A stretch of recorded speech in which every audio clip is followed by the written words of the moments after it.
I've come to the last of the questions for the Asvab practice test. So this is the last video of 30 videos that are practice videos. There's 15 of the arithmetic reasoning knowledge test, and then there are 15 videos of the mathematics knowledge test, so this being the absolute last of all of them. So we're going to go ahead and get started in these, and we're going to start off with question number 14. If each side of a regular hexagon is 6 centimeters long, then what is the area of the hexagon? With 4 choices, all of which have a root 3 in them. So we are going to take a look at the drawing that I have down here. So if you have a regular hexagon, that just represents that all these sides are going to be the same size. So all of these will be 6s. And really what you're going to have is you can make, if this is actually drawn correctly, you can make 6 little equilateral triangles out of this. So you would have 6 triangles that would be of all same sizes, like that. Now, because they're equilateral, that means that each side of it is going to be 6. So all these little tiny dotted pieces that make the triangle will be 6s on all 3 sides.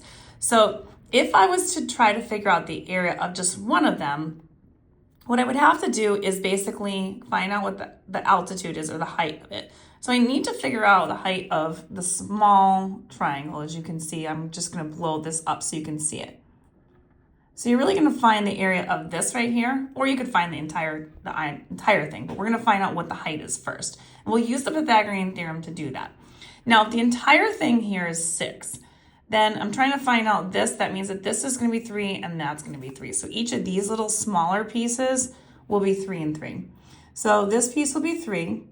This part right here is going to be 6. And we need to figure out the height of this.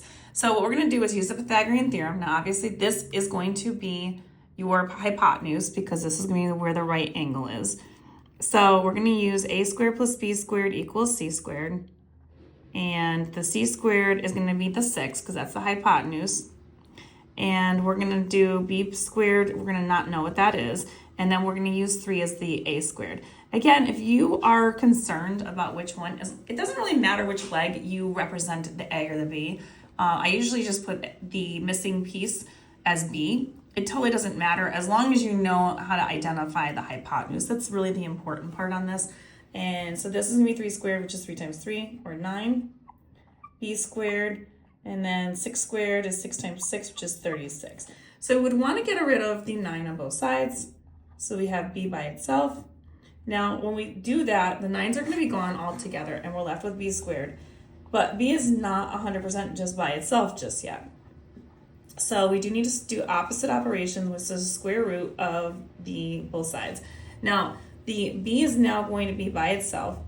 And then what we have to do is we need to take the square root of 27. As you saw, the 4 choices that we had did have a 3 root on them.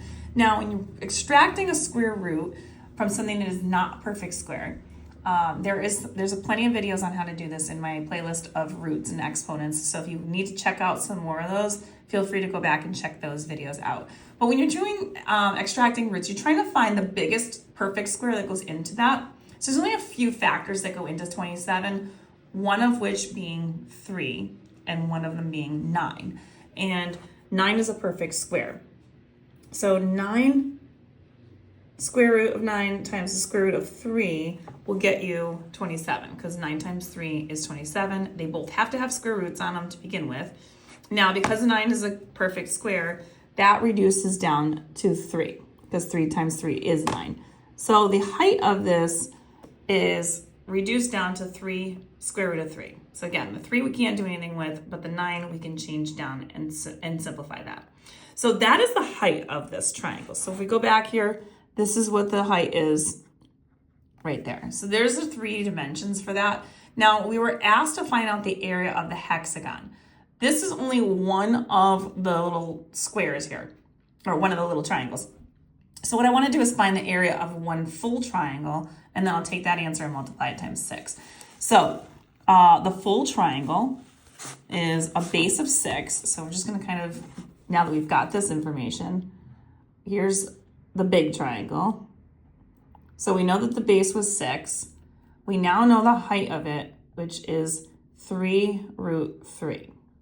Now I can find my area. The area of a triangle is base times height, so base times the height, and then divided by 2. So we take 6 times the square root of 3, and we're going to divide that by 2. So I can multiply numbers just like I normally could. So 6 times 3 is 18. Now the root 3 stays root 3 because nothing can be done with that. And then divided by 2. I can simplify this, so I can do 18 divided by 2, and I get 9. Still can't do anything with that root of 3. So the area of just one of those triangles, this is one triangle, is equal to 9 root 3. But there are a total of 6 of these. So that's just one of them. I need to take this answer and multiply this times 6. So we're going to take times 6, and you do 9 times 6 like you normally would, which would be 54. And then the square root of 3, we can't do anything else.